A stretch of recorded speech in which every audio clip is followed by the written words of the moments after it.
एक ऐसी एज में जहां हर कोई अवेकन्ड होना चूज कर रहा था, मैंने उसकी जगह इमोर्टैलिटी यानी अमर होने की प्रैक्टिस को चुना। मेरे क्लासमेट्स मुझ पर हंसते थे और मुझे फूल कहते थे, क्योंकि 100 इयर्स ईगो एक बड़ी वॉर में इमोर्टैलिटी का रास्ता खो गया था।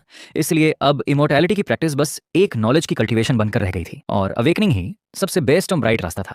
लेकिन मुझे उनके हंसने से कोई फर्क नहीं पड़ रहा था, क्योंकि जल्दी ही मून क्रैक होने वाला था, जिसमें से काउंटलेस पावरफुल डेमंस बाहर निकलने वाले थे, और देखते ही देखते गिनती के सैकड़ों अवेकनर्स खत्म होने वाले थे, और सिर्फ वही लोग अकेली उम्मीद थे जो इमोर्टैलिटी की प्रैक्टिस करते हैं। मैं बिल्कुल ब्लैंक होकर अपने हाथ की वॉच को देख रहा था। पिछली लाइफ में मेरी फैमिली और मैं सब उस डिजास्टर में मारे गए थे, लेकिन मैं मिरेकल्सली प्रैक्टिस की एक अलग ही दुनिया में चला गया, और किस्मत से मुझे 3 लाइफ क्रिएशन मिल गया। हजारों साल की कड़ी मेहनत के बाद मैं हर बैटल में सक्सेसफुल रहा, लेकिन इतनी हार्ड प्रैक्टिस का मकसद बस एक ही था, इमोर्टल बनने के बाद टाइम और स्पेस से निकलकर डेमन के आने से ठीक एक दिन पहले अपने पेरेंट्स को बचाना। मैंने कभी नहीं सोचा था कि जब मैं इमोर्टल बनने वाला हूंगा, तब कुछ पहले से प्लानिंग किए हुए चोर मुझ पर फिर से अटैक कर देंगे। अब मैं एक डेस्परेट सिचुएशन में था। मुझे बिल्कुल उम्मीद नहीं थी कि जब मेरी आंखें खुलेंगी तो मैं वापस फील्ड ऑफ ब्लड में हूंगा। किंचुआन, अगर तुम इमोर्टलिटी की प्रैक्टिस चूज करते हो तो हम इस एग्जाम में तुम्हारे साथ टीम नहीं बनाएंगे, तुम किसी और को ढूंढ लो। झांग शुया ने डिसअपॉइंटमेंट में अपना सिर हिलाया और आगे बढ़ गया। उसके पीछे 2 लड़के और 2 लड़कियां थीं। 1 महीने पहले उन 6 लोगों ने इस एग्जाम के लिए टीम बनाने का वादा किया था। लास्ट वीक इन 5 लोगों ने देखा कि MC अवेकन नहीं हो सकता, तो वो पीछे हटना चाहते थे। आखिरकार जो लोग अवेकन नहीं होते वो उनकी नजरों में एक बोझ होते हैं। जब मैं काम था तब मैंने ये सिंपल आंसर सुना। उन 5 के चेहरे पर निंदा थी। उन्हें लगा था कि मैं उनसे भीख मांगूंगा कि वो मुझे अकेला ना छोड़े। आखिरकार जो लोग अवेकन नहीं होते उनके लिए अवेकनर्स का साथ ढूंढना बहुत मुश्किल होता है। ऐसा लग रहा था कि MC अवेकन नहीं हो पाया और पूरी तरह टूट चुका है। ये देखकर झांग शुया की आंखों में थोड़ा तरस था। अपना ख्याल रखना,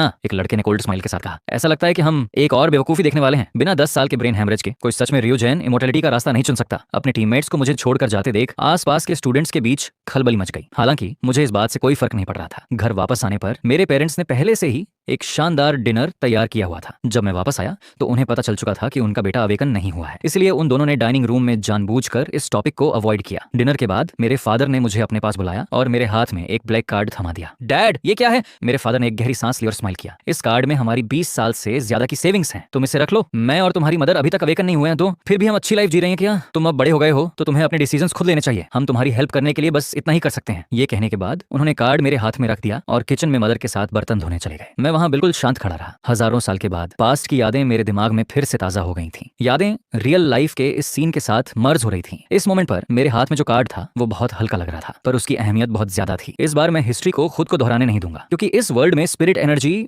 बहुत थीन या कम थी। सिर्फ ट्रेजर्स को एब्जॉर्ब करके ही स्पिरिट एनर्जी को कल्टीवेट किया जा सकता था, और ट्रेजर्स खरीदने के लिए पैसे चाहिए थे। इसलिए मैंने अपने फादर के सामने कोई फॉर्मेलिटी नहीं दिखाई। मैंने जल्दी से पैसे लिए और पास के सबसे बड़े फार्मेसी में पहुंच गया। इस टाइम रुइकांग फार्मेसी में बहुत भीड़ थी। वहां ज्यादातर लोग अवेकनर्स थे जो हर्ब्स खरीदने आए थे। मैं आपकी क्या हेल्प कर सकती हूँ? तभी फार्मेसी की यूनिफॉर्म पहने एक ब्यूटीफुल फीमेल वेट्रेस ने आकर पूछा, क्या